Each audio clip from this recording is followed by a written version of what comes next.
Hi, இன்றைக்கி மோதக கொழுக்கட்டை, அதாவது இனிப்பு கொழுக்கட்டை தான் செய்ய போகிறோம். வாங்க எப்படி செய்கிறதுன்னு பார்க்கலாம். ஃபஸ்ட்டு கொழுக்கட்டைக்கு தேவையான பேஸ் ரெடி பண்ணிடலாம். அதுக்கு ஒரு மிக்சிங் பவுலில் நம்ம எடுத்து வச்சுருக்கிற 1.5 கப் பச்சரிசி மாவை சேர்த்துக்கலாம். கூடவே கொஞ்சமாக உப்பு, கொஞ்சமாக சுடு தண்ணி. சுடு தண்ணி வந்து கை பொறுக்கிற அளவுக்கு சூடு இருந்தால் போதும். சேர்த்துட்டு நல்லா இந்த மாதிரி பிசைஞ்சு எடுத்துக்கோங்க. பிசைஞ்சாச்சு. மாவு வந்து இந்த மாதிரி கையில் எடுத்து பார்த்தா ஒட்டாமல் இருக்கணும். அதுதான் கரெக்டான பக்குவம்.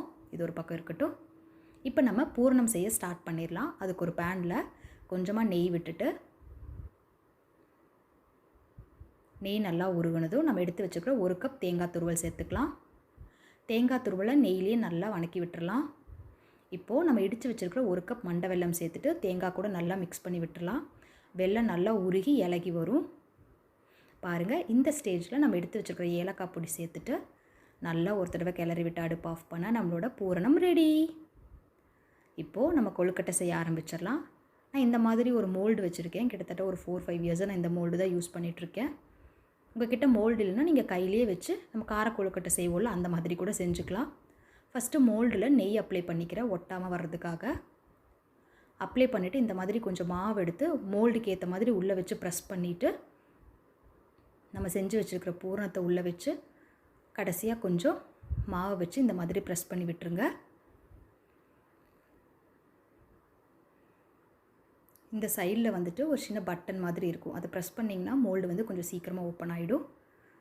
அவ்வளோதான், நம்மளோட கொழுக்கட்டையை நல்லாவே அச்சில் வச்சு எடுத்தாச்சு.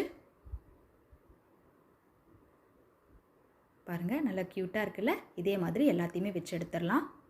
இப்போ நம்ம கொழுக்கட்டையை வேக வைக்கிறதுக்கு ஒரு இட்லி பாத்திரத்தில் கொஞ்சமாக தண்ணி சேர்த்துட்டு, இட்லி தட்டில் நான் நெய் அப்ளை பண்ணிவிட்டு கொழுக்கட்டை வச்சுருக்கேன். லிட் போட்டு வேக வச்சு எடுத்துடலாம். வாவ், பார்த்திங்களா, கொழுக்கட்டை எல்லாமே நல்லா வெந்து வந்தாச்சு. இப்போ நம்ம இதை சர்வ் பண்ணிடலாம். அவ்வளோதாங்க, ரொம்ப ஈஸியாக வீட்டிலே நம்ம டக்குன்னு இனிப்பு கொழுக்கட்டை, அதாவது மோதக கொழுக்கட்டை செஞ்சு நம்ம பிள்ளையாருக்கு படைச்சிடலாம்.